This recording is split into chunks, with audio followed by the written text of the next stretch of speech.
दोस्तों नमस्कार, आप देख रहे हैं कुणाल जी स्टूडियो। आज मैं आपको लेके चलता हूं लाल किला के प्राचीर। जी हाँ, जैसा कि कहा जाता है कि लाल किला एक मजबूत प्रशासन और इतिहास के धरोहर के रूप में विद्यमान है।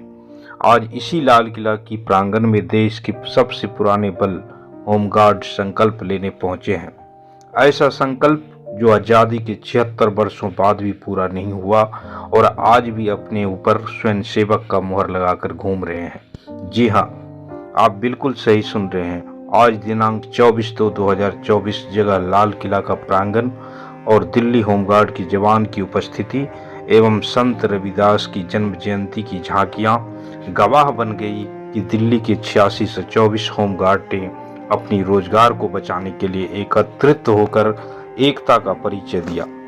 इस मुहिम को हवा देने का काम किया जम्मू कश्मीर होमगार्ड के अध्यक्ष कमला शर्मा ने, जो कई मौकों पर सरकार को झुकाने का काम किया है। दिल्ली होमगार्ड को भी अब उनका साथ और समर्थन मिला है। दिल्ली होमगार्ड भी अब किसी भी कीमत पर अपना रोजगार खोना नहीं चाहते हैं एवं रोड से लेकर कोर्ट तक की सफर के लिए कमर कस ली है। दिल्ली होमगार्ड वेलफेयर एसोसिएशन ने all India home guard welfare association के साथ मिलकर अपनी अधिकार और हक की लड़ाई लड़ेंगे एवं दिल्ली के 86 से 24 होमगार्ड को उसे उसका हक दिलाएंगे। साथ ही आज की मीटिंग में यह भी फैसला लिया गया कि अब हम एक बड़ा आंदोलन करेंगे, जिसकी रूपरेखा भी तैयार की गई है, जिसका कानूनी औपचारिकताएं पूरा होते ही जल्द कार्य रूप दिया जाएगा। आइए दोस्तों, अब सुनते हैं जम्मू कश्मीर होमगार्ड के अध्यक्ष कमला शर्मा को, जिन्होंने क्या कहा। आज दिल्ली होमगार्ड वेलफेयर एसोसिएशन के बैनर तले एक होमगार्ड के मुद्दों पर एक चर्चा हुई। उसके अध्यक्ष बाबू हुकुम सिंह जी थे, उसकी अध्यक्षता की और यहाँ हमारे बीच में जम्मू कश्मीर से बहन कमला शर्मा जी इस मीटिंग में शामिल होने के लिए यहाँ उपस्थित हुई और यहाँ पर जो लोग उपस्थित हुए, भिन्न भिन्न डिपो से लोग उपस्थित हुए। सभी का इस पे विचार मंथन हुआ, सभी लोगों ने अपना विचार यहाँ पर प्रकट किया। ये मीटिंग लाल किला के प्रांगण में सुनिश्चित हुआ और यहाँ सुचारू रूप से मीटिंग का शुरुआत हुई और सुचारू रूप से उसका समापन हुआ, जिसमें हम आप सबके सामने जम्मू कश्मीर से आई बहन कमला शर्मा जी का विचार सुनाना चाहते हैं। बहन कमला शर्मा जी।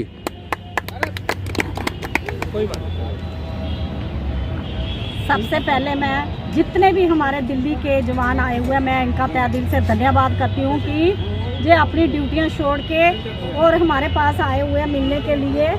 और मैं अपनी नेशनल टीम की तरफ से एज ए वाइस प्रेसिडेंट ये इंश्योरेंस देती हूँ कि जैसे भी हमारे क्रांतिकारी हमारे भाई आरती पाल जी, अरुण जी है, अमृतपाल जी है, श्याम जी है और हरिराम जी है, जिनको भी दनन सिंह जी, जितने भी भाई हैं, दविंदर जी है जो हमारे एडवोकेट भी है और सीनियर हमारे जो जब हम पैदा भी नहीं हुए तब के जिन लोगों को मैं नमस्कार करती हूँ कि इनकी वजह से हमारे दिल में कितनी है कि इनको कितना जज्बा है आप लोगों के लिए कि हमने तो क्या किया अपनी ज़िंदगी के लिए, आज दरबदर हो रहे हैं।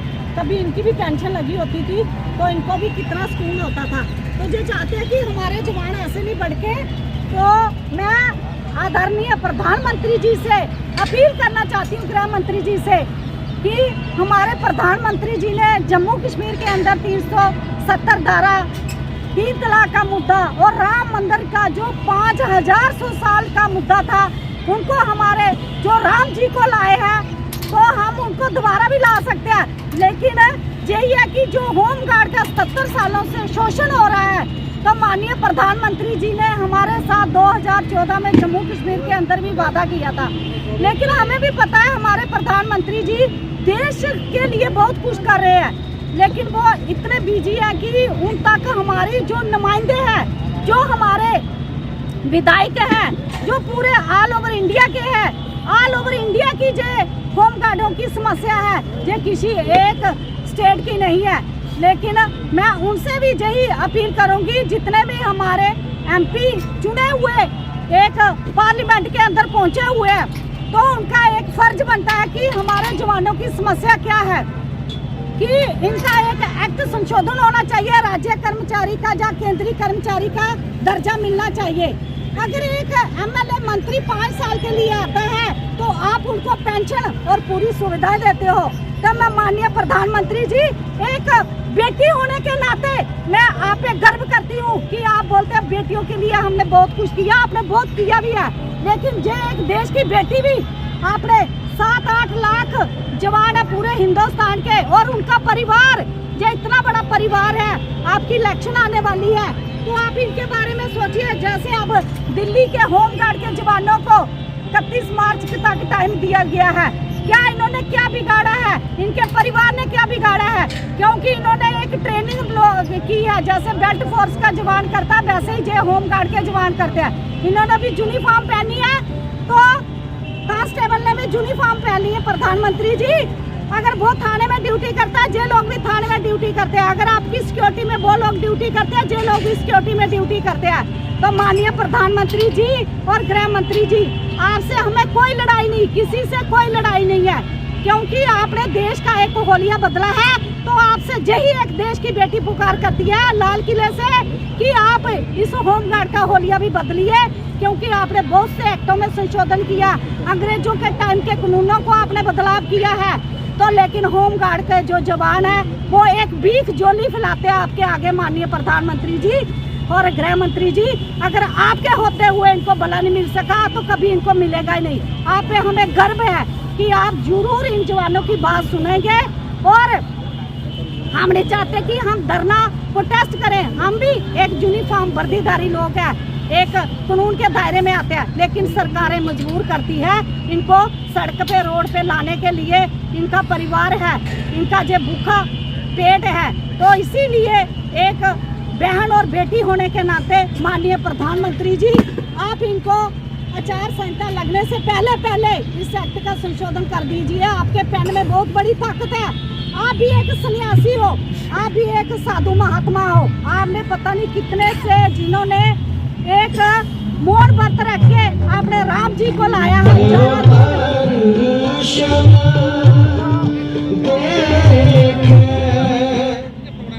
तो हम यही चाहते हैं कि आपसे अपील करते हैं कि हाथ जोड़ के जो पूरे जवान, पूरे इंडिया के जवान आपके साथ खड़े हैं, लेकिन इनको राज्य कर्मचारी का दर्जा दीजिए।